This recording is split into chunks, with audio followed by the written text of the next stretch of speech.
होली जो हम लोग मनाते हैं, ये असत्यता पर सत्यता के विजय की खुशी को मनाते हैं हम लोग।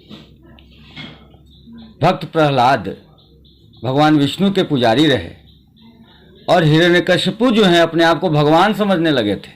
अपनी बहन को उन्होंने कहा कि भक्त प्रहलाद को, चूंकि उनको आशीर्वाद मिला हुआ था कि आग में जल नहीं पाएंगी, तो भक्त प्रहलाद को गोद में बैठा करके बैठ गईं आग पर। ईश्वर की महिमा, सत्य पर जीत हमेशा होता ही है, असत्य हमेशा हारता ही है। इसके मूल में कुछ और कारण है। हमारी संस्कृति और सभ्यता, असत्य की हार हुई, होलिका जल गई और भक्त प्रहलाद बच गए। हमारा जब संस्कृति का निर्माण हो रहा था, सभ्यता का निर्माण हो रहा था, इसके मूल में भारत है।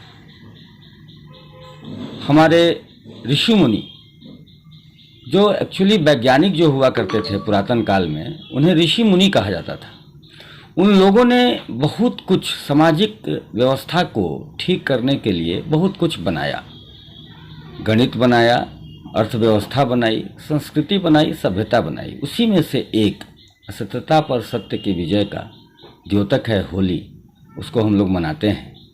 आज के समय में उसका क्या उपयोग है, मैं ये चीज़ बताना चाहूँगा। उस समय भी वही कारण रहा था बनाने का, कि हमारे संस्कार में एक बदलाव हो, हमारा जो सभ्यता है उसके अनुरूप हमारे जो जनमानस है उनके अंदर में वो शक्ति आवे, वो ज्ञान आवे।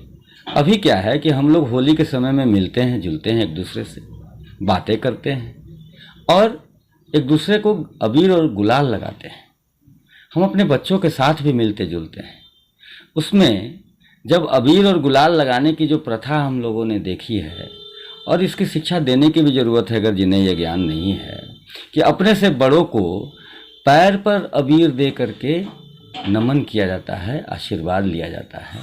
अपने बराबरी वाले लोगों से गाल पर अबीर लगा करके और अपने से छोटों को आशीर्वाद दे करके, टीका लगा करके अबीर को आशीर्वाद दिया जाता है। तो ये संस्कार है, ये हमारे भारतीय सभ्यता और संस्कृति का एक पहचान है। ये संस्कार हमारे बच्चों में अगर आता है कि अपने से बड़ों को सम्मान देना है, ये एक परिलक्षित करता है उस ओर कि हमारा आने वाला राष्ट्र जो है, आने वाला भविष्य जो है बिल्कुल उज्जवल होगा। कहने का मतलब कि हम अपने बच्चों के बीच में ये संस्कार देने में सफल हो जा रहे हैं कि जब हमारे पिता माँ ये सब और बड़े बुजुर्ग जब बूढ़े होते हैं, तो निश्चित रूपेण बचपन में जब हम लोग बच्चे थे तो उन लोगों के द्वारा बहुत सेवा की गई थी, तभी हम लोग इतने बड़े होकर के आगे बहुत तरह के कार्य किए। लेकिन हमारे माता पिता जब बुजुर्ग हो रहे हैं, उस समय उन्हें हमारी ज़रूरत है। हमको उनके साथ हर कदम पर रहने की आवश्यकता है और उनका आशीर्वाद हम लोगों को मिलता है। उनका जो अनुभव है पूरे जीवन का, वो हम लोग को मिलता रहे, तो निश्चित रूपेण हम आगे तरक्की करेंगे। जब एक परिवार ऐसा बनता है तो धीरे धीरे पूरा का पूरा समाज में ये बातें फैलने लगती हैं और राष्ट्र निर्माण के प्रति ये संस्कार आना, जो हमारे भारतीय संस्कृति और सभ्यता के अंतर्गत रहा है, ये संस्कार आता है तो हमारा राष्ट्र जो है बहुत ही आगे की ओर बढ़ेगा। इन्हीं सब बातों को देखते हुए हम चाहते हैं कि होली का जो पर्व है, अबीर गुलाल लगा करके, पुआ पूड़ी खा करके हम लोग को मनाना चाहिए और अपने अंदर जो हमारी भारतीय संस्कृति और सभ्यता रही है, वो संस्कार हमारे अंदर पूरी तरह से प्रवेश करना चाहिए, हमारे बच्चों के अंदर प्रवेश करना चाहिए। अभी जो बातें आती हैं शराब पीने की और इस तरह की, तो वो सब बातें बिल्कुल नहीं होनी चाहिए।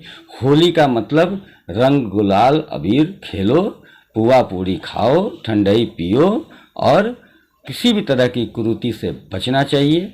निश्चित रूपेण हम आगे की ओर बढ़ेंगे, हमारा समाज आगे की ओर बढ़ेगा। अंत में बस इतना ही कहना चाहूँगा कि पटना वासियों समेत संपूर्ण देशवासियों को होली की शुभकामनाओं के साथ हार्दिक बधाई मैं देता हूँ। खूब एंजॉय कीजिए, खूब संस्कारित होइए और देश का भविष्य बनते हुए देश निर्माण का कार्य कीजिए।